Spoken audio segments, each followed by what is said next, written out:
ഒരുപാട് വിവാദങ്ങളും വിമർശനങ്ങളും ഒക്കെ വേടനെതിരെ ഉണ്ടായെങ്കിലും ഇപ്പോഴും വേടനെ സ്നേഹിക്കുന്ന ഒരുപാട് പേരുണ്ട്. അത് മുതിർന്നവരുമുണ്ട്, അതേപോലെ തന്നെ ചെറുപ്പക്കാരുമുണ്ട്. ഇന്നലെയായിരുന്നു വേടന്റെ വിവാഹം കഴിഞ്ഞത്. ഏറെ വർഷക്കാലത്തെ പ്രണയത്തിനൊടുവിലാണ് എഴുത്തുകാരി നവമി ലതയുമായുള്ള റാപ്പർ വേടന്റെ വിവാഹം കഴിഞ്ഞത്.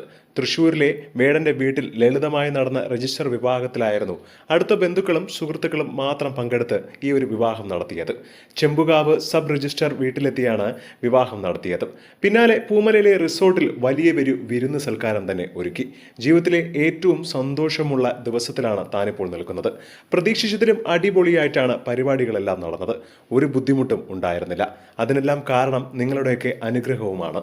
മാത്രമല്ല, എനിക്ക് അത്യധികം സന്തോഷം തോന്നുന്നു. വളരെ കുഞ്ഞു പരിപാടിയായിരുന്നു. എൻ്റെ വീട് പോലും അലങ്കരിച്ചിട്ടില്ല. അത്രയും കുഞ്ഞു പരിപാടിയോടെ ഇതൊന്ന് അവസാനിപ്പിക്കാം എന്ന് കരുതി. എൻ്റെ ആരാധകർക്കും അത് മനസ്സിലാവും. ഞങ്ങൾ രണ്ടുപേരും മാത്രമാണ് സുന്ദരന്മാരായി വന്നിരിക്കുന്നത്. ഭരണഘടനയെ സാക്ഷി നിർത്തിയാണ് ഞാനിപ്പോൾ വിവാഹം കഴിച്ചത്. ഭാവിയിൽ നമ്മുടെ മക്കൾക്ക് എല്ലാവർക്കും ഉപകരിക്കും ഈ ഒരു മാതൃക. വേടൻ വിവാഹശേഷം മാധ്യമങ്ങളോട് സംസാരിച്ചപ്പോഴാണ് ഈ ഒരു കാര്യം വെളിപ്പെടുത്തിയത്.